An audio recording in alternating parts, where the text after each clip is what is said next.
السلام عليكم ورحمة الله. ازيكم يا شباب، عاملين ايه؟ يا رب تكونوا بخير. هنكمل مع بعض موضوع جديد من موضوعات الامبريو. موضوع النهارده عايزين نتكلم فيه عن البلاسينتا. ايه هي البلاسينتا دي يا دكتور؟ تعالى كده بس ادي كده نبذة يا دكتور عن البلاسينتا. معايا البلاسينتا.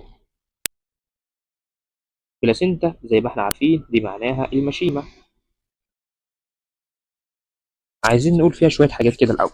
أول حاجة يا دكتور، شكلها عامل ازاي؟ شكل المشيمة يا دكتور بيكون ديسكويد. ديسكويد يا دكتور يعني بيكون شكلها مدور شوية على نفسه، تمام. الدايمتر بتاعها، الطول بتاعها يا دكتور عامل ازاي؟ طولها حوالي من 15 ل 25 سم. طب السيكنس، السمك بتاعها، السيكنس بتاعها، السمك بتاعها حوالي 3 سم. ويبدأ يرفع معاك، يعني بيكون 3 سم في السنتر، وكل ما تتجه ناحيه بريفرال يبدا يرفع معاك. يعني يا دكتور بيكون تخين كده من النص، وكل ما كده من النص يا دكتور يكون تخين، وكل ما تتجه ناحيه الاطراف يبدا ان هو يحصل له ايه؟ يحصل له ان هو يبدا ايه؟ يخف معاك. 3 سم من السنتر، ويبدا يا دكتور ان هو يقل معاك كل ما تتجه ناحيه ايه؟ كل ما تتجه ناحيه البريفرال. طب الوزن بتاعها، الوزن بتاعها دي حوالي من 500 ل 600 جرام، يعني حوالي نص كيلو تقريبا، تمام. طب بتغطي قد ايه من اليوتيرس؟ البلاسينتا دي يا دكتور بتغطي معاك من اليوتيرس من حوالي 15 ل 30% من طبقه الاندوميتريوم. من 15 ل 30% يا دكتور هي بتغطيهم من اليوتيرس. حلو. طب ايه السيرفيس بتاع البلاسينتا ده؟ السيرفيس بتاع البلاسينتا يا دكتور، والله البلاسينتا دي بتتكون من حاجتين ما لهمش ثالث، اللي هما بلاسينتا دي المشيمه، بتكون ما بين الام والبيبي. فبالظبط كده هي بتكون جزئين، جزء من الام، جزء ماتيرنال بارت، والجزء الثاني اللي هو الفيتال بارت. ده كده بالنسبه معايا لمين؟ بالنسبه معايا لشويه معلومات كده الاول عن البلاسينتا. يبقى تاني معاك، شكلها يا دكتور بيكون ديسكويد يعني مدور. الدايمتر بتاعها بين 15 ل 25 سم. السكنس بيكون من السنتر 3 سم، وكل ما تتجه ناحيه البريفرال يصبح معاك سينر. بعد كده معايا وزنها حوالي من 500 ل 600 جرام. بتغطي حوالي من 15 ل 30% من طبقه الاندوميتريوم. بعد كده السيرفيس بتاعها اكيد ليها سطحين ما لهمش ثالث، سطح خاص بالام الماتيرنال وسطح خاص بالفيتس اللي هو الفيتال بارت، تمام. تعالى نرجع بقى نكمل موضوعنا يا دكتور عن الايه؟ عن البلاسينتا. اول حاجه البلاسينتا ده بيكون البرايمري سايت اوف نيوترانت اند الجاز اكسشينج بتوين المذر والفيتس. ده بيكون المكان الاساسي يا دكتور اللي بيحصل فيه تبادل للمواد الغذائيه ما بين الام والفيتس. البلاسينتا دي يا دكتور تكون عارف ان هي الاساس بتاع الفيتس. لو مفيش بلاسينتا الفيتس هيموت. البلاسينتا دي بنعتبرها الجهاز الهضمي، بنعتبرها الجهاز التنفسي، الجهاز الدوري، بنعتبرها الجهاز الاخراج الاكسكري، تمام. فهي اي جهاز في جسمك يا دكتور تتضمن معاك في البلاسينتا. فهي بتعمل كل الحاجات، الاكسكراتوري، تعمل معاك الدايجستيف، تعمل معاك الريسبيراتوري، السيركيوليشن. هي ده كله اللي بيعمله معاك البلاسينتا. حلو. البلاسينتا ليها جزئين، جزء فيتال وجزء ماتيرنال. الجزء الفيتال وده خاص بالفيتس، وده بيتشكل معاك يا دكتور من حاجه اسمها الكوريون فورندوزم. لو انت لسه فاكر، الكوريون فورندوزم ده بيكون عباره عن ايه؟ تعالى كده نرجع. احنا لسه واخدين مع بعض يا دكتور الكوريون فورندوزم والكوريون ايه؟ والكوريون ليفا. الكوريون فورندوزم قلت لك ده اللي بيكون فيه الفلاي، وده اللي بيكون مربوط بالبلاسينتا. الفورندوزم هو الفانكشنال وفي البلاسينتا، بينما الكوريون ليفا دي اللي بتعمل ليف وتغادر وتسيب المكان بتاعها. فهو يا دكتور بيشكل معايا في الجزء الفيتال منين؟ الجزء الفيتال يا دكتور بيتشكل معاك من الكوريون فورندوزم، من الفلاي، تمام. الكوريونيك فيلاي that arise from الكوريون بروجيكت into intervillous space containing الماتيرنال بلاد.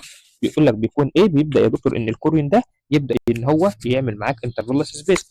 اهي هوريك شكلها. ادي يا دكتور مثلا ده كده ايه؟ ده كده يا دكتور الفيلاي اهي، فيلاي مع فيلاي مع فيلاي، واللي ما بينهم ده بنقول عليه ايه؟ بنقول عليه انترفيلس سبيس. انترفيلس سبيس، تمام. طب وبالنسبه يا دكتور للجزء الماتيرنال بارت اللي هو الجزء اللي جاي من الام، الجزء الماتيرنال بارت ده نتيجه الدوسوديا بيزالس. مش احنا سمينا الاندوميتريم سميناها كلمه دوسوديا، اللي هو كلمه دوسوديا اللي هي الاندوميتريم. والله على حسب المنطقه فين. والله يا دكتور لو المنطقه اللي لازقه في البيبي ولازقه معاك في اليوتيرس، اللي لازقه في البيبي والبلاسينتا، فبسميها دوسوديا بيزالس، بسميها معاك دوسوديا بيزالس. تمام. والمنطقه اللي محوطه البيبي بسميها دوسيديا كابسولاريس. والمنطقه اللي باقيه، دي يا دكتور بسميها دوسيديا بارايتاليس. يبقى تاني كان عندي يا دكتور 3 دوسيديا. في دوسيديا يا دكتور اللي ماسكه في البلاسينتا واسمها دوسيديا بيزاليس، والجزء اللي محوط البيبي اللي عامل له زي الكبسول سميته دوسيديا كابسولاريس، والجزء اللي باقي اللي بره بسميه دوسيديا بارايتاليس. تمام. يبقى بالنسبه للام يا دكتور فهي بتشارك معاك من جزء الدوسيديا بيزاليس. On the fetal side, البلاسينتا is bordered by chorionic plate. On its maternal side, it's bordered by decidual vessels, of which decidual plate is most intimately incorporated into the placenta. يقول لك لما تيجي تبص يا دكتور من اتجاه من ناحيه البيبي، بلاقي ايه؟ بيقول لك ان من ناحيه البيبي يا دكتور هتلاقي ان البلاسينتا يا دكتور متحوطه معاك بالكوريونيك بليت اللي هي الكوريونيا فروندوزا، الكوريون فروندوزا. بينما يا دكتور من ناحيه الماتيرنال بتلاقيها متحوطه معاك من ناحيه الدوسيديال بيزاكس. تمام.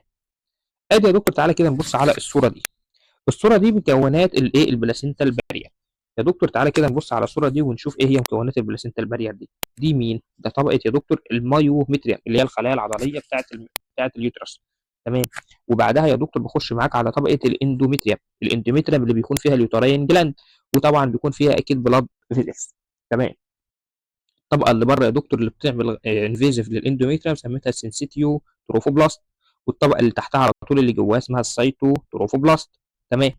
ايه اللي بيبدا يحصل معاك؟ طبعا ده كده مين؟ ده كده الماتيرنال بلاد اهو. ده الماتيرنال بلاد اهو موجود في مين؟ موجود في الانترفيلس سبيس. الماتيرنال بلاد بيكون موجود معاك في الانترفيلس سبيس. تمام. انما هنا يا دكتور كده اول ما كده تيجي هنا كده يا دكتور انا كده ناحيه البيبي. تمام. ده كده غشاء الخلايا الامونيون. تمام. وادي معايا مين؟ ادي معايا البرايمري ميزوديرم وسفيتال بلاد فيزيكس، وخلايا السيتوتروفوبلاست، وخلايا السنسيتيو، وادي البلاد كابيلاري بتاع اللي خاصه بمين؟ اللي خاصه بالبيبي. تمام. عايز اقول لك معلومه ان ما بيحصلش يا دكتور، ما بيحصلش خلط ما بين دم الام ودم البيبي. هو بس بيحصل جاز اكستنش، بس ما بيحصلش ما بينهم ايه؟ ما بيحصلش خلط. تمام. ما بيحصلش خلط ما بين دم الام ودم البيبي، ما بيختلطوش ببعض. تعالى نرجع نكمل. ايه بعد كده معايا؟ تركيب البلاسينتا، الاستراكشر اوف البلاسينتا.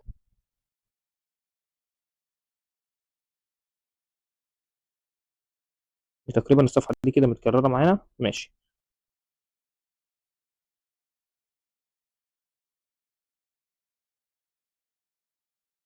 اول حاجه يا دكتور بالنسبه معايا لتركيبات البلاسينتا، لتركيب البلاسينتا في اول جزء معايا بالنسبه لتركيب البلاسينتا هو ايه؟ طبعا الجزء الماتيرنال سايد. جزء الماتيرنال سايد اللي هو الجزء اللي خاص بالام. جزء الام ده يا دكتور اللي هو بيكون ناحيه ايه؟ ناحيه الدوسيديال بيزالس. تمام. وده اقدر اسميه البيزال بليت.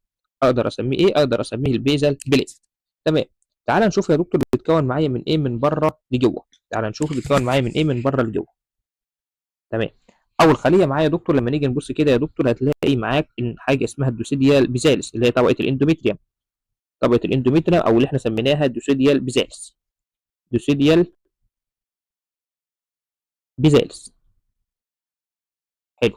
بعد الدوسيديال بيزالس كان في طبقه عامله لها في انفيزيف، كانت في طبقه مخترقه الاندوميتريوم. الطبقه دي سميتها ايه؟ سميتها يا دكتور السنسيتيو تروفوبلاست. الطبقه دي بسميها سنسيتيو تروفوبلاست. حلو. بعد السنسيتيو يا دكتور بلاقي مين؟ بلاقي طبعا طبقه السيتوتروفوبلاست، خلايا السيتوتروفوبلاست. وبعد السيتو يا دكتور بلاقي ايه بقى؟ بلاقي جزء تاني من خلايا الايه؟ بلاقي يا دكتور جزء تاني من خلايا السيتوتروفوبلاست اللي خاص بمين؟ اللي خاص بالبيبي. بلاقي يا دكتور جزء تاني من خلايا مين؟ من خلايا السنسيتيف.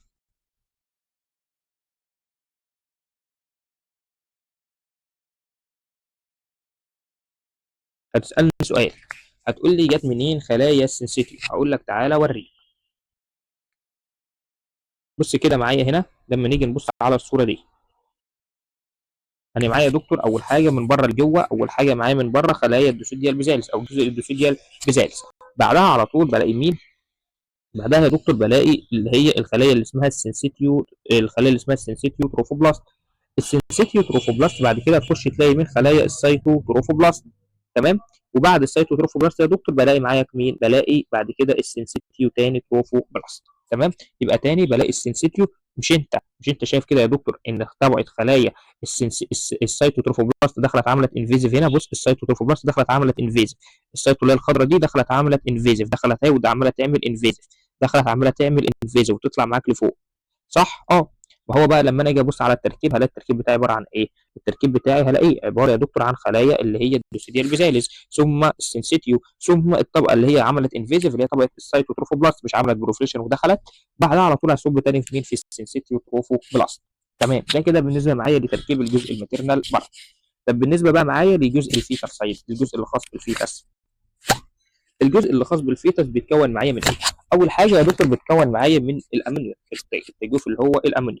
بعد كده خلايا الاكسترا امبريونيك ميزوديرم، خلايا الاكسترا امبريونيك ميزوديرم، ثم خلايا السيتو، ثم خلايا السنسيتو. طب ما هو الكلام ده واضح ازاي؟ تعالى اوريك.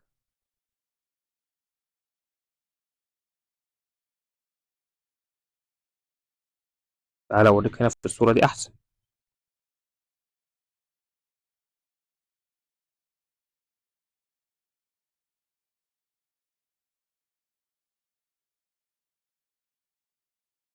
مش موجود، ماشي سهل. انا عندي يا دكتور مثلا ده البيبي، ده مثلا البيبي. البيبي ده يا دكتور بيكون متحوط بغشاء، الغشاء ده اسمه الغشاء الامنيون. حلو.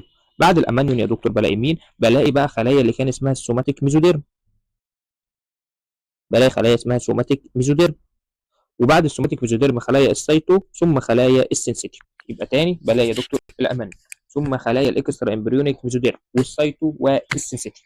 ده كده بالنسبه يا دكتور للكوريونيك بليد. يبقى تاني يا دكتور معايا بالنسبه لجزء الكوريونيك بليد من بره لجوه بشوف فيه ايه؟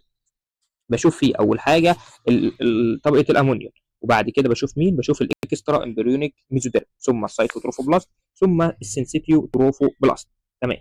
بعد كده يا دكتور بيبدا يظهر لي حاجه اسمها الانترفيلاس سبيس، اللي هي الفراغات ما بين الايه؟ ما بين الفيلاي. الانترفيلاس سبيس دي بتتكون معايا من ايه؟ الانترفيلاس سبيس دي فورمد اوف انتر كوميونيكيشن سبيس ذات سيبريت بتوين الستيم فيلاي. ده يا دكتور بتيجي معاك نتيجه ايه؟ ما بين الفيلاي والفيلاي بيكون ما بينهم فراغ، فانا بسميه الانترفيلاس سبيس. ات اكستند فروم بيزال او الدوسيديال بليت تو الكوريونيك بليت، بيمتد معاك يا دكتور من الجزء اللي خاص بالام اللي هو الدوسيديال بليت للكوريونيك بليت. الانترفيلاس سبيس ار فيلد ويز ماتيرنال بلاد، بيكون فيه ماتيرنال بلاد. they are derived from lacunae in the syncytial trophoblast اللي كان جاي معاك من اللاكوني اوف السyncytial trophoblast and with syncytium of الفيتال اوريجين. الفيلاس تري جرو انتو انترفيلاس بلاد ليك. الفوليوم اوف البلاد ات كونتين 140 ملليلتر. الماتيرنال بلاد باسج ثرو انترفيلاس سبيس از اباوت 500 ملليلتر. الفوليوم اوف الفيتال بلاد من خلال الفيلاي بيكون 400. يعني ايه بقى الكلام ده؟ بص يا دكتور انا معايا هنا اهو، تعالى كده لما نيجي نجيب الصوره دي، انا عندي معايا هنا ايه؟ انا معايا يا دكتور ده كده الفيلاي. تعالى كده نمسك الصوره دي كده ونقسمها نصين. انا عندي ده مين؟ انا عندي ده كده يا دكتور لما تيجي تبص معايا كده، ده كده اللي انا هعمله باللون الازرق ده، ده طبقه الاندوميتري. ده الجزء اللي خاص بالام، الجزء الماتيرنال بارت. الجزء اللي خاص بالام ده الجزء الماتيرنال، وده اللي بيكون بنسميه الدوسيديال بيزالس. وبعدين الجزء ده يا دكتور سميته الدوسيديال بليت، بيكون طالع منه اهو، طالع منه يا دكتور فيلاي، بيكون يا دكتور طالع منه فيلاي اهي، في فيلاي اهي، فيلاي اللي هي الصوابع. بص ادي الفيلاي اهي اللي انا بعملها بالاصفر دي، الفيلاي الصوابع دي، الصوابع دي اسمها فيلاي. حلو، الصوابع دي يا دكتور اسمها فيلاي اهي. عندي يا دكتور الفيلاي. تمام، عندي كام فيلاي؟ عندك حوالي 6 فيلاي. تمام. الفيلاي دي يا دكتور ما بين الفيلاي والفيلاي، ما بين الفيلاي والفيلاي نعملها بلون تاني، ما بين الفيلاي والفيلاي، ما بين الفيلاي والفيلاي بلاقي ايه؟ بلاقي يا دكتور فراغ. الفراغ ده بسميه انترفيلاس سبيس. ادي الفراغ اللي ما بين الصوابع بسميه الانترفيلاس سبيس. الفراغ ده جاي منين؟ جاي من الدوسيديال بيزاليز يا دكتور ورايح ناحيه اتجاه مين؟ اتجاه الكوري. في ايه الفراغ ده يا دكتور؟ ده فيه الماتيرنال بلاد، الماتيرنال بلاد. تمام، ده المنطقه اللي هيبدا يحصل فيها اللي هو ايه؟ التقاء دم الام بالبيبي، ونبدا نعمل ما بينهم الجاز اكستنشن. الام يا دكتور بيبدا كميه الدم يا دكتور اللي بتعدي من الام للبيبي حوالي 500 مللي لتر. يعني الام بتدي البيبي حوالي 500 مللي لتر. تمام، دول اللي الام بتبعتهم. البيبي بيرد ب 400 مللي لتر. طبعا البيبي هيكون حجم الدم فيه قليل لانه لسه عنده الفراغات بتكون قليله، وعنده خلايا الدم طبعا هتكون اقل من الام. ويحصل ما بين ال 400 بتوع ال 500 بتوع الام وال 400 بتوع البيبي يحصل ما بينهم جاز اكستنشن، بس بدون ان الدم يختلط بايه؟ ببعض. تمام. تمام. يبقى تاني معايا اللي بيحصل معايا ايه؟ اللي بيحصل معايا في الانترفيلس سبيس دي، والله ده بتكون الصوابع يا دكتور، ما بين الصوابع والصوابع. ادي يا دكتور معايا صابع، ما بين الصوابع والصوابع بيبدا يظهر لي فراغ، الفراغ ده بسميه الانترفيلس سبيس، الفراغ اللي انا عامله بالاسمر ده. الصوابع دي يا دكتور بيكون فيها، بيظهر فيها ايه؟ بيظهر فيها الماتيرنال بلاد، الدم بتاع الام. حلو. بيبدا يظهر يا دكتور الدم بتاع الام. الدم يا دكتور الام بتبعت كام؟ بتبعت حوالي 500 مللي، بينما البيبي بيبعت 400، ويحصل ما بينهم الجاز اكسشينج بدون الدم يختلط بايه؟ بدون الدم يختلط ببعض. بعد كده بقى تعالى نتكلم مع بعض عن الكوريونيك فيلاي. الكوريونيك فيلاي او التيرشري فيلاي اوف الكوريون. مش احنا وصلنا ان الفيلاي اتحولت معاك لتيرشري، خلايا ميزوديرم، خلايا ميزوديرم، ثم بعد كده ايه؟ ادي خلايا الميزوديرم، بعدها خلايا السيتوتروفوبلاست والسنسيتيو، ودخل البلاد فيزلز. مجرد ما دخل البلاد فيزلز فقلنا عليها ان دي اصبحت اسمها ايه؟ اسمها تيرشري كوريونيك فيلاي. التيرشري كوريونيك فيلاي طبعا يا دكتور بتكون خاصه بالكورونيك فورندوزم ولا الكورونيك ليفا؟ احنا قلنا ان الكورونيك ليفا دي بيحصل لها ليف، ده هتسيب المكان لان دي بعيده عن مين؟ بعيده عن البلاسينتا، ده هتكون خاصه معاك بالايه؟ بالكوريون فورندوزم. تمام. اثناء الاسبوع الرابع والفيفث مانث، اثناء الشهر الرابع والخامس اللي بيحصل الدوسيديال فروم نمبر دوسيديال 6 which project into intervallus space but don't reach the chorionic blade. These 6 have core maternal tissue. يعني ايه بقى الكلام ده؟ بيقول لك في خلال الشهر الرابع والخامس تبدا يا دكتور يحصل لي حاجه اسمها ايه؟ اسمها دوسيديال 6. الدوسيديال 6 دي يعني حواجز، الحواجز دي تبدا تعمل ايه؟ تبدا تمتد معاك من خلال ايه؟ من خلال الفيلاي. تعالى كده نشوف هنا في الصوره دي.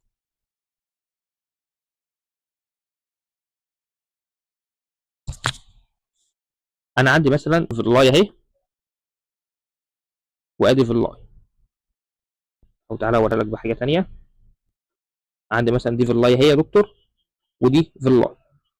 الحواجز يا دكتور اللي بتكون ما بين الفيلاي والفيلاي ده، اللي هو الجدار ده يا دكتور، بسميه ايه؟ بسميه الانترفيلس بسميه الدوسيديال 6. الحواجز دي بسميها ايه؟ بسميها الدوسيديال 6. الدوسيديال 6 دي بتبدا تتكون امتى؟ بتتكون في خلال الشهر الرابع وايه؟ في خلال الشهر الرابع والخامس. تمام اهي. بص برضو معايا هنا، اللي هي الحواجز دي، الحواجز اللي تطلع معاك دي اللي اسمها الدوسيديال 6.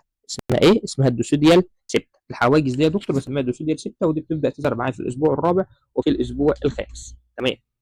الفيلاي دي متحوطه بخلايا ايه؟ طبعا متحوطه بخلايا السنسيتيو تروفو بلاست، متحوطه معاك بخلايا السنسيتيو تروفو بلاست. وبعدين يبقى في خلال الشهر الرابع والخامس الدوسيديا يا دكتور بتبدا تتكون معاك ايه؟ الدوسيديال 6. الدوسيديال 6 يعني تبدا تكون معاك حواجز which project into intervallus space but don't reach الكوريونيك بريك. These 6 have core maternal tissue but their surface is covered by layer of syncytial cell that all time. يعني بتكون متحوطه يا دكتور بخلايا من السنسيتيو اوفوبلاست. طبقه السنسيتيو سيباريت الماتيرنال بلاد ان انترفيلس ليك فروم فيتال تيشو اوف الفيلاي. بيقول لك خلي بالك ان طبقه السنسيتيو دي يا دكتور هتبدا هي اللي تفصل معاك جزء الماتيرنال من مين؟ من جزء الفيتال. اهي معايا هنا، انا معايا يا دكتور اللي تحت ده مين؟ اللي تحت ده يا دكتور ده خلايا مين؟ ده الجزء يا دكتور اللي خاص بمين؟ اللي خاص بالام، اللي خاص بالماتيرنال. الجزء اللي فوق ده يا دكتور اللي بيكون خاص بمين؟ اللي بيكون خاص بالبيبي. مين اللي فاصل ما بين الام والبيبي؟ طبقات من الخلايا اسمها ايه؟ اسمها اسمها يا دكتور السنسيتيو تروفوبلاست، هي اللي بتبدا تفصل ما بين الام وما بين البيبي. As a result of this septum formation, the placenta is divided into number compartment of الcotyledons. Because the decidual septa don't reach the chorionic plate, the contact between the intervillous space in various cotyledon is maintained. تعال نشوف. يقول لك خلي بالك بقى، احنا دلوقتي يا دكتور ايه؟ احنا عملنا دلوقتي السبته وعملنا الحواجز. الحواجز دي يا دكتور اهي، الحواجز دي لما تيجي تبص معاك هتلاقيها قسمت معاك يا دكتور البلاسينتا معاك لايه؟ لحتت، لمناطق كده. تعالى كده نخلي الصوابع بلون، الصوابع هي يا دكتور باللون الاورنج اللي هي الفيلاي. تيجي يا دكتور بقى تبص تلاقي ايه؟ هلاقي يا دكتور ادي معايا اهو، هتلاقي يا دكتور ان البلاسينتا اتحولت معاك لقطع. قطع يا دكتور، ادي القطعه الثانيه، الثالثه، الرابعه، الخامسه، السادسه. ممكن نرسمها بشكل تاني، تعالى نرسمها بشكل تاني. ادي يا دكتور معايا حته اهي،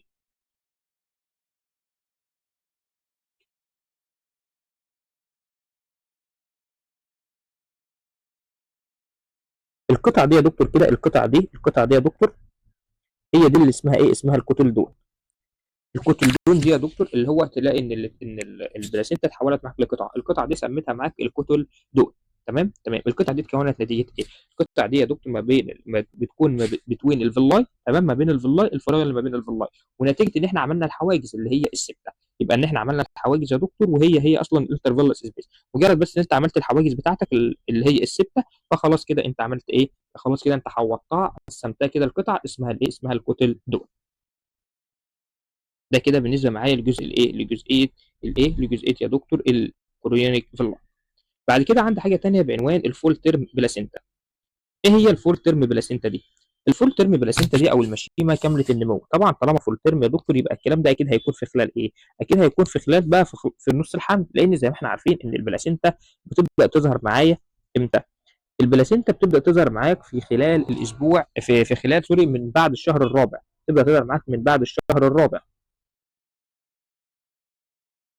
تمام. فبعد الشهر الرابع تبدا تظهر البلاسينتا، فعشان نقول ان البلاسينتا حصل لها في الترم يبقى انا اكيد خلاص عديت ايه؟ في النص الثاني من ايه؟ في النص الثاني من الحمل.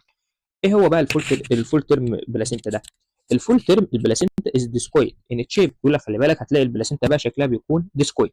ديسكويد يعني تبدا اللي هو شكلها يكون ايه؟ دائري. ثاني حاجه يكون الدايمتر بتاعها من 15 ل 25، سمكها حوالي 3.5 في الايه؟ في السكنس، ووزنها حوالي نص كيلو. المكان بتاعها فين؟ مكان الحمل في البوستيريور ابر سيجمنت اوف اليوترس. انا يا دكتور عندي لو ده اليوترس، لو ده اليوترس يا دكتور، فهي البلاسينتا بتكون موجوده فين؟ موجوده في البوستيريور. موجوده ايه؟ موجوده اول حاجه ابر، في الجزء الابر والبوستيريور، لان احنا عارفين ان حوالي البوستيريور يا دكتور اللي هو بيكون في الجزء الخلفي. بوستيريور ابر ايه؟ ابر سيجمنت اوف مين؟ اوف اليوترس، يعني في الجزء اللي فوق الجزء الخلفي من اليوترس. بلاقي مين؟ بلاقي البلاسينتا. تمام. وبيكون ده شكل البيبي في الايه؟ في الفول تيرم. تمام. بحيث ان البيبي الهيد بتاعته هي اللي بتكون موجوده ناحيه الانترنال اوس، بحيث ان هو ساعه الليبر ساعه الولاده خلاص مجرد ان نفتح السيرفكس ونفتح الفاجينا ونولد الولد عادي. تمام. يبقى تاني ده مكان البلاسينتا. البلاسينتا بتكون موجوده فين؟ في البوستيريور ايه؟ في البوستيريور ابر بارت اوف الايه؟ اوف اليوترس.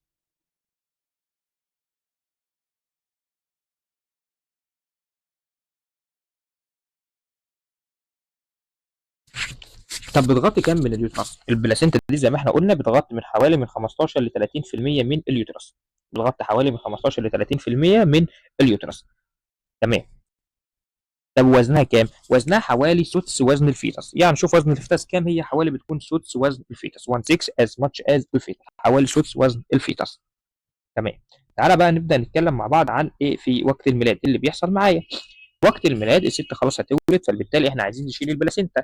فالبلاسينتا دي بنشيلها ازاي؟ قال لك approximately 30 minutes after birth of the child، بعد الميلاد بحوالي نص ساعه. it expelled from اليوترين كاب. اليوترس نفسه هو اللي بيطرد البلاسينتا، اليوترس هو اللي مش عايز البلاسينتا، فلازم نشيل البلاسينتا. الجروث in size and thickness of placenta continues rapidly until the fetus is approximately 80 weeks old. يقول لك ان البلاسينتا هتدنها تكبر معاك في الحجم لحد ما الفيتس بتاعك يكون عمره 18 اسبوع. يكون عمره 18 اسبوع البلاسينتا عماله تزيد في الحجم، انما ساعه الولاده البلاسينتا يا دكتور الرحم نفسه هو بيطردها عشان خاطر مش عايزها، فخلاص احنا هنبدا ايه؟ هنبدا نشيلها.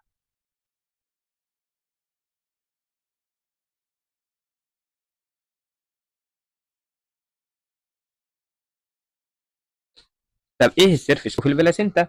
السيرفيس اوف البلاسينتا قلت لك ان انا عندي السيرفيس اوف البلاسينتا حاجتين ما لهمش ثالث، يا اما ماتيرنال بارت يا اما فيتال بارت. اول حاجه بالنسبه للجزء اللي خاص بالام.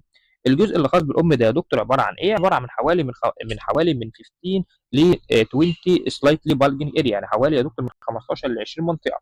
المناطق دي اللي احنا سميناها الكتل دون. الكتل دون اللي هي المناطق دي المربعات دي يا دكتور اللي احنا سميناها القطعه دي سميتها الكتل دون. المنطقه دي يا دكتور بتكون في انهي حته؟ والله ناحيه الدوسيديال بيزالس، فدي بتكون موجوده معاك ناحيه الدوسيديال بيزالس. الجروب بتوين الكوتلدون ار فورمد باي دوسيديال سيبتا. بيبدا يظهر جروف يا دكتور ما بين ما بين الكوتلديون اللي احنا بنسميه ايه؟ اللي بنسميه يا دكتور ايه الجروف ده؟ في جروف كده يا دكتور هنا، ده طبعا معايا مين؟ الجروف ده اللي هو الفيلاي، هو اللي شكل معاك مين؟ هو اللي شكل معاك الكوتلدون. بينما الفيتال سيرفيس ده بيكون الجزء اللي خاص بالفيتس، وده بيكون متحوط معاك بمين؟ بيكون متحوط بالامونيوم، بيكون متحوط بالغشاء اللي هو الغشاء الامونيوم، وغشاء كده من النايلون بيكون محوط البيبي. الامبليكال كورد يوجوالي اتاتشد نير ذا سنتر. الحبل السري يا دكتور بيكون مربوط بالبلاسينتا في السنتر، في نص البلاسينتا. الامبلايكال فيزيت راديات فروم الامبلايكال كورد بينيس الامونيا. فتيجي كده اوريك شكل الايه البلاسينتا في الحبل السري. ادي يا دكتور معايا شكل البلاسينتا هنا مربوطه بالحبل السري. الحبل السري بيكون مربوط فيها ايه في السنتر. تمام.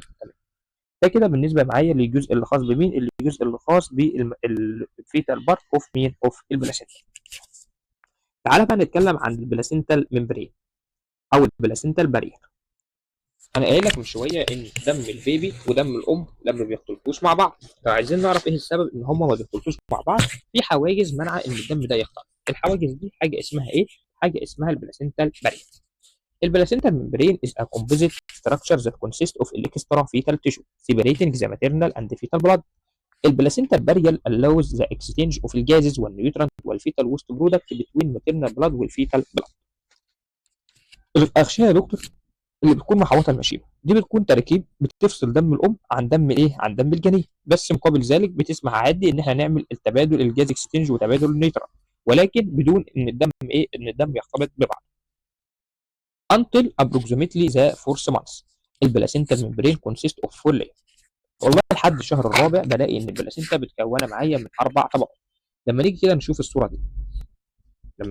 الصوره دي، انا كده عشان يا دكتور هنتخيل ان هنا في دم مين؟ في دم الام. ده كده يا دكتور معايا هنا في دم الام. ال- الاخضر ده يا دكتور تعالى نخليه كده بالاحمر. هنفترض يا دكتور ان الاحمر ده كده دم الام، الماتيرنال بارت، الماتيرنال بلاد. ازاي دم الام يا دكتور ما بيختلطش بدم البيبي؟ ايه اللي بيحصل؟ ما تيجي نشوف. هتلاقي اول طبقه معايا طبقه الخلايا اللي اسمها السنسيتيو. تمام. وبعد السنسيتيو بلاقي طبقه خلايا السايتو. ادي كده طبقتين. ادي اول طبقه وثاني طبقه. بلاقي كمان، يا دكتور ايه؟ بلاقي ان عندي طبعا هنا في دم البيبي. تمام. في هنا دم البيبي نفسه. دم البيبي نفسه يا دكتور بيكون متحوط بايه؟ بيكون متحوط ب طبقه من جدار معاك، فطبقه البيزمنت ممبرين اوف الايه في الاندوثيليال كابيلاري. فدي كمان طبقه بتحمي برضو مين؟ بتحمي معاك ان الدم ما يختلطش معاك. يبقى تاني لحد الشهر الرابع البلاسينتا الممبرين بيكون متحوط معاك ب4 طبقات. اول طبقه معايا طبقه السنسيتيو تروفوبلاست، الطبقه اللي بره، واللي بعدها على طول السيتوتروفوبلاست، وفي كونكتيف تيشو جوه برضه ده بيحمي معاك. واخيرا الاندوثيليال اوف الفيتال كابيلاري، البلاد كابيلاري بتاع الفيتس متحوط باندوثيليال، ده برضه بيعمل معاك كطبقه عازله. يبقى تاني يا دكتور ليه الدم ما بيختلطش؟ ليه؟ لان الدم عشان يعدي معاك كده لازم يعدي ب4 طبقات. اول طبقه السنسيتيف، ثم السايتو، ثم الكونكتيف تيشو، ثم البلاد فيلز بتاع البيبي يكون متحوط يا دكتور بايه؟ بايبيثيليال. فالابيثيليال ده بيعمل برضه معاك كطبقه ايه؟ كطبقه عازله. طب بعد الشهر الرابع ايه اللي بيحصل؟ بعد الشهر الرابع البيبي بيكبر، فاحنا عايزين ايه؟ نسهل عمليه تبادل الغازات ونسهل تبادل الاكسجين. فنبدا نعمل ايه؟ نبدا نخلص من طبقه. نبدا يا دكتور نخلص من طبقه. فنبدا نخلص من انهي طبقه؟ نبدا نشيل طبقه مين؟ نبدا نشيل طبقه السيتوتروفوبلاست. نبدا يا دكتور نشيل طبقه السيتوتروفوبلاست. فتيجي كده تبص معايا هتلاقي ان معاك خلايا السنسيتيو زي ما هي. طبقه السيتو اللي كانت بالزرقاء هنا مش عادات موجوده. دوت السايتو يا دكتور ما عادتش موجود، وما زال عندك الايه؟ الكابيلاري بتاعت البيزمنت ممبرين. يبقى بعد شهر الرابع البلاسينتا الممبرين بيصبح احنا لازم نخليه رفيع. ليه؟ عشان خاطر نسهل تبادل الغازات. فاللي يحصل معاك ان طبقه السايتوتروفوبلاست يحصل لها ديس ابي. تمام. over the large area of the villi and the endothelial lining of the vessels come in intimate contact with syncytial membrane greatly increase the rate of exchange. ده كله بنعمله عشان نزود ايه؟ نزود تبادل الغازات. يبقى اللي بيحصل بعد الشهر الرابع ما بلاقيش طبقه مين؟ طبقه السيتوتروفوبلاست. طبقه السيتوتروفوبلاست يا دكتور بتبدا ان هي ايه؟ ان هي تعمل لها ديجنريشن. طب هو ربنا عامل البلاسينتا دي ليه؟ ايه وظائف البلاسينتا؟ وظائف البلاسينتا دي تعال نشوف. البلاسينتا دي يا دكتور الاورجن زي ما قلت لك ده اللي بنعتبره الجهاز الهضمي والجهاز الدوري والجهاز التنفسي للبيبي. فالبلاسينتا دي has many functions that are essential for maintaining pregnancy and promoting normal fetal development. لها وظائف كتير يا دكتور وخاصه معاك ان هي بتثبت معاك الحمل. اول حاجه معايا البلاسينتا الميتابوليزم. بسم الله.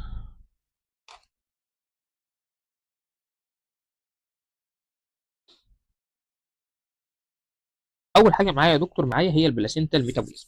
البلاسينتا سينسيز دي جلايكوجين. البلاسينتا دي يا دكتور بتبدا تصنع جلايكوجين، وانا عارف ان الجلايكوجين ده بيكون عباره عن سكر. تمام. تصنع كوليسترول اللي هي دهون، بتصنع فاتي اسيد.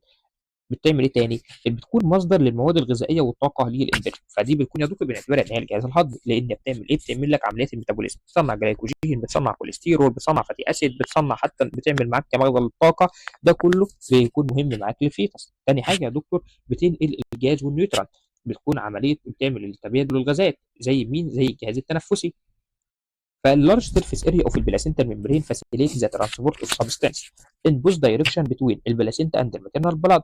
احنا الام بتدينا اكسجين وبنديها احنا ثاني اكسيد الكربون، البيبي يدي الام ثاني اكسيد الكربون ويقول لها هاتي لي اكسجين. تمام، فبيحصل ما بينهم تبادل غازات زي ما احنا عارفين بدون ان الدم يختلط ببعضه، عشان عرفنا ان في حواجز منع ان الدم يختلط بايه؟ ببعض.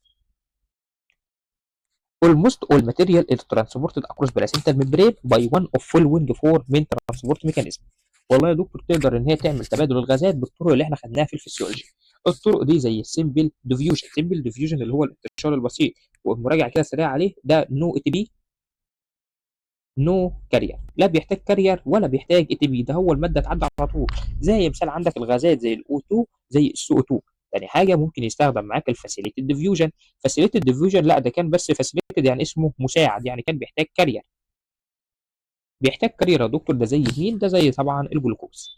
بعد كده عندي الاكتيف ترانسبورت، والاكتيف النقل ده بيكون عكس التركيز، فلازم يحتاج اي تي بي. اكتيف بيحتاج اي تي بي زي مين؟ زي الصوديوم بوتاسيوم بامب. واخيرا عمليه البينوسيتوز، فهي بتعمل يا دكتور كل عمليات الايه؟ كل عمليات النقل بتاعه الخليه. ثالث وظيفه يا دكتور ان البلاسينتا دي بتديني حمايه بواسطه الماتيرنال انتي بادي. ازاي؟ الام يا دكتور بيكون عندها انتي بادي نتيجه ان الام اتعرضت لانفكشن كتير في حياتها، هتكون عندها انتي بادي، مناعه عندها. فتبدا الانتي بادي دي يا دكتور الجسم المضاد اللي اسمه اي جي جي، اي جي جي يبدا ينتقل معاه. طبعا احنا عارفين ان الاجسام المضاده في جسم الانسان بتكون كلمه ماجد. ماجد هم خمسه. فالاي جي جي ده واحد من الاجسام المضاده، ده الوحيد اللي بيعبر البلاسينتا، ده الوحيد يا دكتور اللي يقدر يعبر البلاسينتا، فبالتالي بيدي البيبي حاجه اسمها الباسيف اميونتي، يعني مناعه سلبيه. باسيف اميونتي معناها ان البيبي ما تعبش في المناعه دي، او الانسان ما تعبش في المناعه، لان هو ايه؟ هو خدها على الجاهز، يعني هو مش جسمه عمل اكتف واشتغل، لا فهو خدها على الجاهز فخدها باسيف. تمام، فنقول عليها باسيف اميونتي. يبقى الام تاني حاجه تقدر تدي البيبي الاي جي جي يعدي من خلال البلاسينتا ونديله باسيف اميونتي. رابع وظيفه يا دكتور بتعمل البلاسينتا الاكسكريشن اوف الوست برودكت، تعمل اخراج للمواد الضاره زي اليوريا، زي النيتروجين وست برودكت، زي اليوريك اسيد، ده كله يعدي من خلال البلاسينتا عن طريق عمليه السيمبل ديفيوجن. خامس وظيفه معايا البلاسينتا الاندوكراين سينثيزيس سكريشن. البلاسينتا دي بنعتبرها جهاز اندوكراين بتفرز هرمونات. الهرمونات دي زي ايه؟ زي الهرمون اللي اسمه الهيومن كوريونيك جونادوتروبين، وعايزين نفهم الهرمون ده ثواني. الهيومن كوريونيك جونادوتروبين او الاتش سي جي ده بنقول عليه هرمون الحمل. هرمون الحمل. الهرمون ده يا دكتور بعد ما نكون الزيجوت عندي خلايا اسمها الجرانيولوزا سيل. في اول محاضره خالص الخلايا يا دكتور اللي كانت محوطه مين؟ اللي كانت محوطه الاوبا او الاويوسايت، كان في خلايا اسمها الجرانيولوزا سيل. خلايا الجرانيولوزا سيل دي يا دكتور اول ما خلاص تتكون معايا تبدا ان هي تفرز هرمون اسمه الاتش سي جي. الهرمون ده يبدا يعمل ايه؟ الهرمون ده يا دكتور ده اللي بيساعد ان الكوربس لوتيوم الجسم الاصفر ما يحصلوش اجهاض، ما يحصلوش ديجنريشن. يقولوا ده في حمل، فبالتالي خليك موجود يا جسم يا اصفر عشان تفرز لي بروجسترون. فالاتش سي جي ده اللي بيحافظ اول حاجه معاك، يحافظ على المنتين اوف الكوربس لوتيوم لحد الشهر الثالث لحد ما تكون البلاسينتا. تالت حاجه الهرمون ده يا دكتور بيكون له اكشن زي الهرمون ال اتش. تمام. بيعمل ايه برضه الاتش سي جي ده؟ الهرمون ده يا دكتور ده اللي بنكشف بيه عن الحمل. بعد الست مثلا يا دكتور ما تنقطع عندها الدوره مثلا لمده اسبوعين، فتنقطع عندها الدوره، فتروح تجيب من الصيدليه اختبار حمل او البريجنسي تيست. تجيب اختبار الحمل ده يا دكتور وتبدا تحط عليه ايه؟ تبدا يا دكتور تحط عليه اليورين. فتبدا يا دكتور ان اختبار الحمل ده بيكون عباره كده عن جهاز او شريط، بيكون شريط كده يا دكتور. الشريط ده يا دكتور بيكون فيه ممكن يدي معاك خط.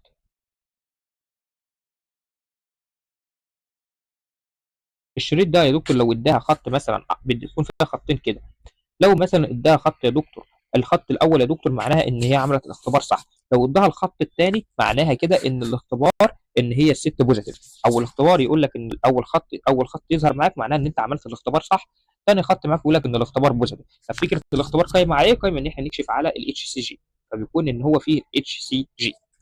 تمام. ثالث حاجه يا دكتور بيعمل لك الهيومن كوريونيك سوماتوموتروبين. ده هيومن كوريونيك سوماتوماموتروبين يا دكتور، ده الهرمون اللي بيبدا يعمل ايه، البيبي ده بيكون اناني، فبيخلي الام ان هو ايه، سوماتوماموتروبين يعني عايز ياكل. الهرمون ده بيحفز الشهيه لدى الام، يعني خلي الام ان هي ايه، تكون الاكل عالي اللي بنقول عليها بالعربي تتوحم، تتوحم بقى على حاجات عشان تاكل ليها وتاكل ليه البيبي. بتفرز هرمون تاني اسمه الهيومن كوريونيك سيروتروبين، وفي هيومن كوريونيك كورتيكوتروبين. ايه هو الهيومن كوريونيك سيروتروبين والهيومن كوريونيك كورتيكوتروبين؟ والله معايا بكده لما نيجي نبص على الستيريوتروبين. الستيريوتروبين ده يا دكتور ده خاص بالغده الدرقيه، جاي من كلمه ثايرويد جلاند، بينما الكورتيكوتروبين ده جاي معاك من الكورتكس، فده خاص يا دكتور بغده الادرينال كورتكس، الغده القذريه. تعالى تاني كده نجمع مع بعض الايه الفانكشن اوف البلاسينتا. البلاسينتا اول حاجه تعتبر معاك الاجهزه بتاعه البيبي. هي البلاسينتا الميتابوليزم، تبدا تعمل لك ايه، تخزن جلايكوجين، تخزن كوليسترول، تخزن فاتي اسيد، تخزن حتى ايه، تعتبر معاك مصدر للطاقه. تاني حاجه يا دكتور تبدا تعمل تبادل غازات. تبادل غازات عن طريق ان هي تبدا يا دكتور تحصل تبادل ما بين الفيتال بلاد والماتيرنال بلاد بدون ان الدم يخترق، عن طريق السمبل ديفيوجن وعن طريق الفاسيليتد ديفيوجن والاكتيف ترانسبورت والبينوسيتوسيس. ثالث حاجه ان هي تعدي انتي بودي زي الاي جي جي واللي بيدي البيبي الباسيف كوميونتي. رقم أربعة البلاسينتا الاكسكريشن وفي الوست برودكت، اللي هو يا دكتور تبدا تخرج المواد الضاره زي اليوريا، زي النيتروجين، وست برودكت زي الوريك اسيد وسيله السمبل ديفيوجن. اخر حاجه بنعتبرها جهاز غدي، تبدا تفرز هرمونات. اهم هرمون اللي هو الاتش سي جي، ده اللي بيحافظ على الكوربس لوتيم وده اللي بنشخص به الحمل. وفي الهيومن كوريونيك سوماتوتروبين اللي هو بيخلي الام يحفز الشهيه عند الام. والهيومن كوريونيك سيروتروبين ده الهرمون يا دكتور اللي هو بيبدا يحفز الغده الدرقيه. وهيومن كوريونيك كورتيكوتروبين ده خاص بالادرينال كورتكس. ايه الابنورمالتي اوف البلاسينتا؟ الابنورمالتي اوف البلاسينتا او الاضطرابات اللي في المشيمه، يعني في بقى ايه، في حاجات تبدا تظهر يا دكتور، مشاكل في المشيمه لدى الام دي. المشاكل دي قسمتها. اول حاجه ممكن يبقى في مشاكل في البوزيشن في المكان، او يكون في مشاكل في الشكل والعدد، او يا دكتور ممكن يكون في مشاكل يا دكتور في ارتباط الحبل السري. اول حاجه معايا بالنسبه للمشاكل يا دكتور في المكان، والله يا دكتور احنا عارفين ان البلاسينتا بترتبط معايا بالابر بوستيريور بارت اوف اليوترس، بالابر بوستيريور بارت اوف اليوترس زي الصوره دي كده.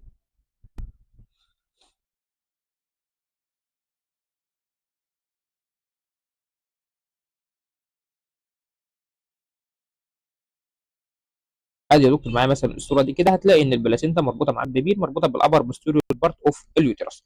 والله لو المكان اتغير فده يعمل لك ابنورمالتيز. ايه الابنورمالتيز اللي تحصل معايا؟ اول حاجه ممكن ان هي ترتبط في مناطق ثانيه، يعمل لك حاجه اسمها طالما البلاسينتا اتغير مكانها فنسميها بلاسينتا بريفيا. بسميها بلاسينتا بريفيا يعني البلاسينتا اتغير مكانها. في بس بلاسينتا بريفيا يا دكتور معناها ايه؟ معناها ان البلاسينتا اتغير مكانها عن الايه، عن المكان الطبيعي. بلاسينتا بريفيا بارايتاليس، او كلمه لاتراليس. كلمه لاتراليس يعني ناحيه لاتلر شويه. والله يا دكتور تيجي البلاسينتا يا دكتور، انا عندي طبعا ده مين ده كده، الانترنال اوس. احنا عارفين ان ده السيرفايكل، ان ده كده السيرفايكل او السيرفكس اللي هو عنق الرحم. طبعا بيكون له فتحه كده ناحيه اليوترس بسميها الانترنال اوس، وفتحه ناحيه الفاجينا بسميها الاكسترنال اوس. والله يا دكتور تيجي معاك البلاسينتا تبدا ان هي تتكون معاك ناحيه لاتلاريز، يعني تيجي ايه، ناحيه لاترال للانترنال اوس، فسميها بلاسينتا بريفيا لاتلاريز. طبعا الطبيعي ان البلاسينتا بتكون في الابر بوستيريور بارت، يعني تكون فوق مش تحت، فدي اول مشكله معايا. تاني مشكله معايا يا دكتور، او البلاسينتا تكون بلاسينتا بريفيا مارجيناليز، ده تيجي فين؟ تيجي في اللور مارجن وفي البلاسينتا ريتش وفي الانترنال اوس، يعني تيجي المارجن بتاع البلاسينتا يبدا يا دكتور يغطي معاك مين؟ يبدا يغطي الايه، يبدا يغطي الانترنال اوس. واخر حاجه البلاسينتا بريفيا سنترال، ده قفلت الانتريال اوس كله، ده هي غطت الانتريال اوس، حتى قاعده على الانترنال اوس زي ما انا شايف كده في الصوره دي. تفتكر يا دكتور مين الاخطر؟ اكيد طبعا الاخطر هتكون البلاسينتا سنتراليز. ليه البلاسينتا بريفيا سنتراليز اخطر؟ لان دي يا دكتور بتعمل ابورشن، بتعمله هم كلهم عامه يعملوا اجهاض. يعني حاجه البلاسينتا دي يا دكتور وانت بتولد الام غالبا هيحصل لها اجهاض اصلا، ومش الحمل مش هيكتمل. تمام، وطبعا بيعمل نزيف. يبقى البلاسينتا سنتراليز ده بتكون الاخطر، ثم طبعا المارجينالز اللي قريبه شويه من الايه، قريبه شويه من الانترنال اوس، واخيرا اللاتراليز ده بتكون بعيده شويه. يبقى تاني يا دكتور بالنسبه للصور دي، اول حاجه يحصل يا دكتور بالنسبه للمكان يتغير معايا. لو بعيده شويه عن الانترنال فاسميها بلاسينتا بريفيا لاتلاريس ناحيه لاتلر، او بلاسينتا بريفيا مارجيناليز ان المارجن بتاعها قرب من الانترنال اوس، او ان هي تغطي الانترنال اوس كله فنبقى نسميها بلاسينتا بريفيا سنتراليس. ايه الابنورمالتيز بقى في الشكل والعدد؟ والله يا دكتور ممكن الاقي البلاسينتا يا دكتور ان الست عندها بيدسكويد بلاسينتا، يعني عندها ايه، البلاسينتا بتاعتها بتتكون معاك من شكلين او من تو ديسك. وفي لوبد بلاسينتا، البلاسينتا عندها فصين، وفي بلاسينتا ساكسيتريت دي بتولد يا دكتور عندها اكسسوري لوب، وفي بلاسينتا ممبرينس ودي بتكون يا دكتور ان هي بتكون ماسكه معاك في الممبرين. تعالى كده نشوف صور للكلام ده. ادي يا دكتور معايا الديسكويد بلاسينتا. طبعا ده الديسكويد بلاسينتا، ده البلاسينتا اللي هي النورمال، النورمال الطبيعيه. تمام. بص كده لما اجي اذكر بديسكويد يعني ايه البلاسينتا، الست دي عندها ايه؟ عندها 2 بلاسينتا. بديسكويد يعني الست عندها 2 بلاسينتا. بص كده على اللوب تلاقي ان البلاسينتا طالع منها فصوص، البلاسينتا طالع منها اكتر من فص. الاكسسوري او السكسنتريت يا دكتور اللي هي اسمها الاكسسوري بيكون طالع لها منها بلاسينتا صغيره كده، مش كبيره. لو كبيره هسميها بديسكويد، انما ده جزء صغير فبسميه ايه؟ اكسسوري او البلاسينتا سكسنتريت. واخيرا في بلاسينتا ممبرينس يعني بتلاقيها ماسكه في الغشاء بتاع مين؟ بتاع الكوريون.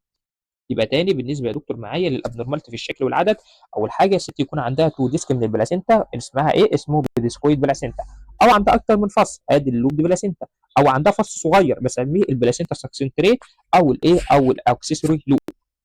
واخيرا بلاسينتا ممبرين ده بتكون ماسكه يا دكتور معاك في الايه؟ في الممبرين وفي الكوريونيك فيلا. في يا دكتور ابنورمالتي خاصه بمين؟ خاصه بالامبلايكال كورد. احنا عارفين كده، بص في الصوره النورمال دي هتلاقي ان الامبلايكال كورد ماسك معايا في السنتر. ممكن المكان الامبلايكال كورد ما يمسكش في السنتر. اول حاجه ممكن الامبلايكال كورد يمسك لك حاجه اسمها الباتل دور.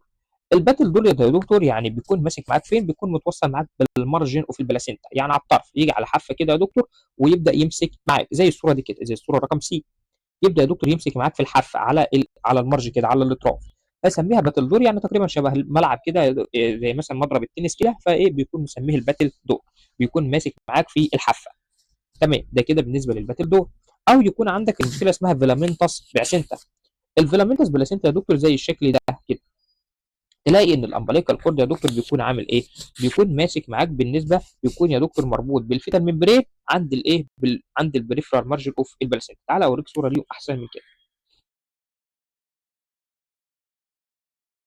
ادي معايا مين؟ ادي معايا السكسينيت بلاسينتا، بلاسينتا عاديه وطلع منها فص بزياده فسميته الاكسسوري لوب او السكسنتريت بلاسينتا. ده بلاسينتا التغير فين؟ التغير معاك في النمبر والشيب. ده معايا مين؟ ده يا دكتور معاك الباي لوب اللي هي اكتر من ايه؟ عندها فصين. ده يا دكتور مين؟ ده طبعا البلاسينتا النورمال العاديه. تمام. ده الفيلامنتس انسيرشن. تلاقي يا دكتور ان الامبليكال كورد يا دكتور مش ماسك في السنتر، لا ده ماسك في البلاد فيزلز، ماسك في البلاد فيزلز، ماسك في الممبرينس والبلاد فيزلز، فتلاقي ان اسمها فيلامنتس ايه؟ فيلامنتس براسيل. الباتل دور بتلاقي ان الامبليكال كورد ماسك في المارجن، بيكون ماسك معاك في المارجن زي ملعب، زي مضرب التنس كده، فسميته الباتل دور. وده طبعا السكسنتريت او الاكسسوري لوب. تمام. في بقى يا دكتور عندي انواع تانية من البلاسينتا. بلاسينتا يا دكتور حسب بقى ايه؟ حسب مكان الانغماس. البلاسينتا تبقى في المشكله عندك في مكان الانغماس. مكان الانغماس ازاي؟ يعني تلاقي مثلا بلاسينتا اسمها بلاسينتا اكريتا وانكريتا وبريكريتا. والله يا دكتور هو انا عارف ان البلاسينتا بتبدا تعمل غزو لبطانه الايه؟ الاندومتريا. فالبلاسينتا يا دكتور تعالى كده بالنسبه ده صوره نورمال، ادي البيبي وادي يا دكتور غشاء الامونيون وادي يا دكتور جزء الايه؟ البلاسينتا. حلو. لو يا دكتور لقيت البلاسينتا يا دكتور هي جايبه طبقه الاندوميتريم بس، ممكن الاقي البلاسينتا يا دكتور ابتدت تمسك ايه؟ توصل للطبقه طبعا بعد الاندوميتريم في الطبقه اللي اسمها المايوميتريا. الاقي ان البلاسينتا وصلت معايا طبقه المايوميتريم بس لامسه فيها، يعني اتاتشد او وصلت معاك طبقه المايوميتريم. طالما وصلت بس فبسميها اكريتا. اكريتا وصلت بس لطبقه المايوميتريم، يعني وصلت بس لكن ايه؟ ما عملتش غاز، ما عملتش انفيزيف. بينما يا دكتور لما تيجي تبص على الانكريتا ده هتلاقيها وصلت وعملت انفيزيف. بص كده على الصوره دي، الصورتين مع بعض، هتلاقي يا دكتور ان هي عملت انفيزيف عادي. فطالما عملت انفيزيف كده بقول عليها انكريتا، عملت انفيزيف لطبقه الايه؟ لطبقه الاندوميتريم. بريكريتا ده عدت كمان عدت كمان المايوميتريم، عدت كمان المايوميتريم. طبعا الانكريتا والبريكريتا ده بيكون حاجه خطر، لان انت طبعا الطبيب بعد ما يعمل عمليه الولاده مش هيعرف يشيل البلاسينتا، ده ماسكه في الاندوميتريم وماسكه معاك في المايوميتريم، فهيضطر معاك في اغلب الحالات ان هو يعمل هيستريكتومي، ان هو يشيل الرحم. يبقى تاني يا دكتور معايا ليه الابنورمالتيز تاني؟ ممكن يا دكتور يكون عندي بلاسينتا اكريتا، واكريتا دي حاله ان هي بتلتصق معاك بالدوسيديال بيزنس. تمام. في بقى الانكريتا. الانكريتا يا دكتور ان هي تبدا تخترق طبقه الميومتريم، ان هي توصل اسميها اكريتا، تخترق الميومتريم اسميها انكريتا. في بقى البريكريتا ان البلاسينتا دي اصلا عدت اليوترين وخلصت كمان الميومتريم وراحت للحاجه اللي بعدها، ده طبعا النورمال بلاسينتا. تيجي تبص هنا يا دكتور تلاقي يا دكتور ان دي معاك مين ده البلاسينتا اكريتا. تبدا تلاقي تبص هنا البلاسينتا اخرها اهي، اخرها طبعا الخط الازرق ده، تلاقي ان البلاسينتا زادت كمان عدت طبقه المايومتريا. تلاقي يا دكتور ده عدت اكتر واكتر اكتر واكتر، فكده عملت انفيزيف، يبقى طبعا جابت طبقه المايومتريا، يبقى دي اسمها ايه؟ اسمها انكريتا. عدت اصلا الرحم خالص وخرجت بره الرحم فاسمها بريكريتا، ودي الحاله اللي هنشيل فيها الهيستروكتومي، ودي غالبا هنشيل فيها هيستروكتومي. تعالى كده يا دكتور تاني نراجع على الابنورماليتيز اوف البلاسينتا. الابنورماليتيز اوف البلاسينتا ممكن يكون في عندي بلاسينتا يا دكتور مشاكلها تكون في المكان. مشاكل في المكان زي مين؟ زي ان هي تكون عندك المشاكل الخاصه بالايه؟ بمكان البلاسينتا، تكون يا دكتور لاتلر للانترنال اوس فسميها بلاسينتا بريفيا لاتلاريز. والثلاثه يا دكتور بيعملوا لك ابورشن، او ناحيه المارجن قرب شويه من الانترنال اوس فسميها بلاسينتا بريفيا مارجيناليز، او تغطي الانترنال اوس وسميها سنتراليس، والثلاثه يعملوا لك ابورشن وايه؟ وهيمبج. في بلاسينتا مشاكل في العدد وفي الشكل.